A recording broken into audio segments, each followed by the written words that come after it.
Let's move on to the restaurant industry because you and I were talking this morning, and we're very early into earnings season, and yet we're already seeing somewhere in the neighborhood of 50%, maybe even slightly more than that, of companies coming out reporting missing on the top line. And as you pointed out when we were chatting this morning, you got a bunch of restaurant companies that are ratcheting back their guidance, and that's probably for the better. I mean, I think as a general rule of thumb, you and I are both fans of under promise, over deliver. Absolutely, we'd rather see companies be a little bit more conservative with their guidance, and yet across the industry, we see all of these companies pulling back their guidance. But as you pointed out, we've also got some pretty well-known names that not only are they not really ratcheting back the guidance, they're continuing to put up.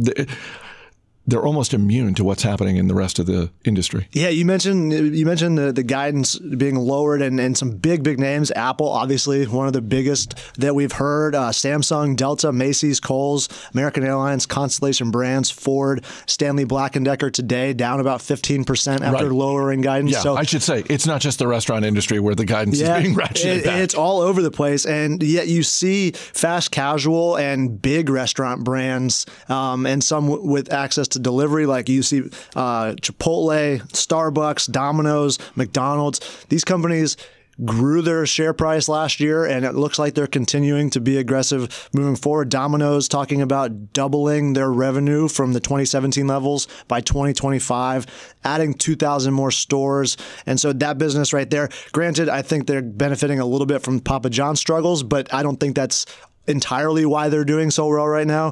Chipotle up 50% in the market last year versus the overall market, selling off considerably to end the year with the new CEO and his marketing background and that heightened focus there.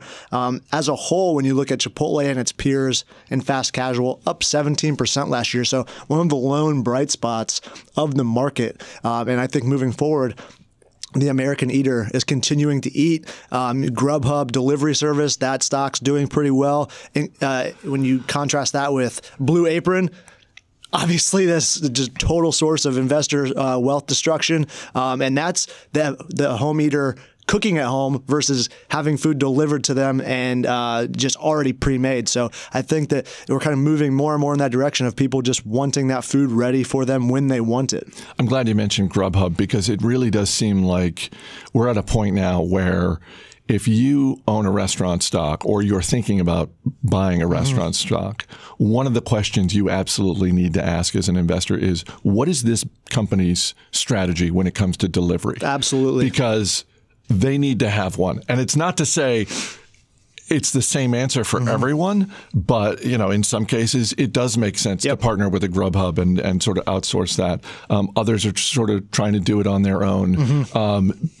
Again, it's not that one size fits all, but if they don't have an answer to that, then that goes on the negative side. Yeah, absolutely. You don't need Grubhub, but you do need delivery or at least some kind of mobile order ahead option where you can pick up. You look at companies like Brinker International that owns Chili's.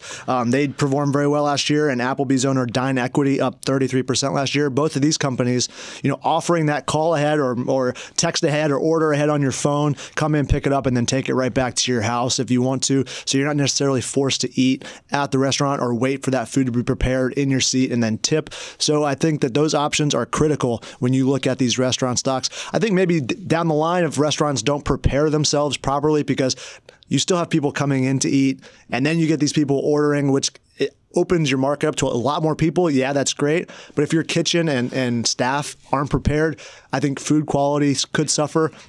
So I think you need to definitely be prepared to that on the staffing side and definitely keep your standards high, even though you're going to have this crazy influx of potential customers that aren't visiting and staying at your location. You're also seeing it show up more in marketing and advertising. A couple of the restaurant chains you just mentioned, I mean, their television ads are promoting the delivery aspect. For sure. And the pickup aspect. Yeah, and then Domino's calls it their fortressing strategy. They're kind of taking a page out of Starbucks Playbook, where these 2,000 stores aren't going to all be in new locations. They're looking to kind of add condensed locations where you just have closer pickup times or shorter delivery times. So you're not going to see like one city with one store. You're going to see a city with multiple stores in close proximity, so that everyone there can get their pizza in under, just a few minutes, picking it up or having it delivered.